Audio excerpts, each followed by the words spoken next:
नमस्कार दोस्तों, क्या आपने सुना? कनाडा, जो दुनिया भर में अपनी लिबरल इमिग्रेशन पॉलिसी के लिए जाना जाता है, अब अपनी पॉलिसी में बड़ा बदलाव कर रहा है। प्राइम मिनिस्टर जस्टिन ट्रूडो ने हाल ही में इस पर बयान दिया है और लोग इस यू टर्न को लेकर काफी सवाल कर रहे हैं।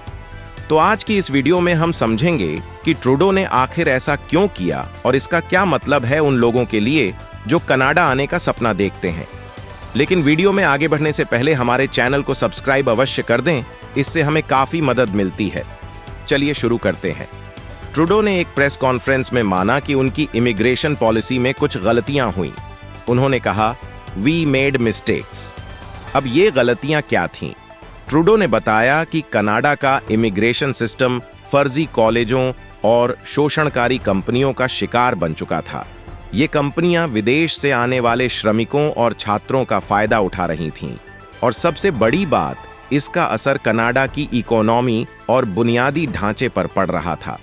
अब ट्रूडो सरकार ने ये फैसला लिया है कि कनाडा में अस्थायी विदेशी श्रमिकों और अंतर्राष्ट्रीय छात्रों की संख्या में कमी लाई जाएगी।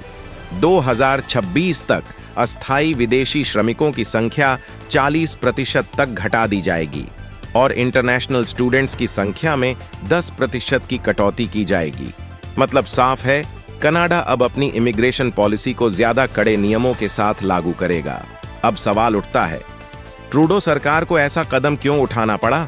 असल में कनाडा में पिछले कुछ सालों में आबादी काफी तेजी से बढ़ी है और इस बढ़ती हुई आबादी के साथ वहां की हाउसिंग, हेल्थ केयर और एजुकेशन जैसी बुनियादी सुविधाओं पर काफी दबाव पड़ रहा था।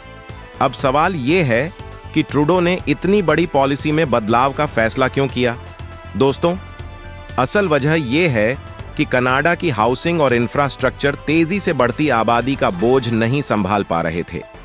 ट्रूडो ने कहा कि कनाडा में नई इमिग्रेशन पॉलिसी इसलिए जरूरी है ताकि वहां का इकोनॉमिक बैलेंस बनाए रखा जा सके।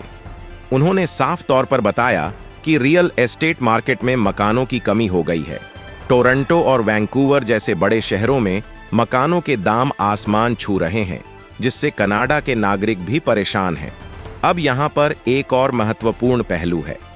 ट्रूडो ने यह भी कहा कि वे कनाडा के नागरिकों की बेहतर गुणवत्ता जीवन सुनिश्चित करने के लिए कदम उठा रहे हैं। इमिग्रेशन का दबाव इतना बढ़ गया था कि आवास की कमी, स्वास्थ्य सुविधाओं में कमी और शिक्षा में प्रतिस्पर्धा बढ़ गई थी। यही कारण था कि सरकार को अपनी पॉलिसी को फिर से तैयार करने का फैसला लेना पड़ा। तो ट्रूडो की नई पॉलिसी का असर किस पर पड़ेगा? पहला असर पड़ेगा टेम्परेरी वर्कर्स पर। जो लोग कनाडा में अस्थायी वर्क परमिट लेकर आते थे, उनकी संख्या में भारी कमी आएगी। और जिन पर दूसरा असर पड़ेगा वो हैं इंटरनेशनल स्टूडेंट्स। विदेशी छात्रों के लिए भी अब कनाडा की यूनिवर्सिटीज में दाखिला पाना मुश्किल हो जाएगा। यानी जो लोग कनाडा को अपना नया घर बनाने का सपना देख रहे थे, उनके लिए रास्ते अब थोड़े मुश्किल हो गए हैं। ट्रूडो ने अपने बयान में यह भी कहा कि कनाडा को नई हाउसिंग के निर्माण पर फोकस करना होगा। उन्होंने ये भी कहा कि उनके सरकार का मकसद अब एग्जिस्टिंग रेसिडेंट्स यानी पहले से रह रहे लोगों की समस्याओं को हल करना है। उनकी कोशिश होगी कि जो लोग पहले से कनाडा में रह रहे हैं, उनके लिए हाउसिंग सिस्टम को सुधारा जाए। साथ ही उन्होंने आश्वासन दिया कि ये बदलाव नए आवेदकों के लिए एक संतुलन बनाएंगे। दोस्तों, अगर आप कनाडा जाने का सपना देख रहे हैं तो घबराने की जरूरत नहीं है। नई पॉलिसी का मतलब ये नहीं है कि दरवाजे पूरी तरह बंद हो गए हैं, बल्कि अब कनाडा जाने के लिए आपके पास सही डॉक्यूमेंटेशन और स्किल्स होनी जरूरी है। कनाडा अभी भी उन लोगों का वेलकम करेगा जो देश की इकोनॉमी में पॉजिटिव योगदान दे सकते हैं। तो दोस्तों, ट्रूडो सरकार का ये कदम सही है या गलत? क्या ये बदलाव कनाडा के लिए सही दिशा में एक कदम है? अपने विचार हमें कमेंट्स में जरूर बताएं।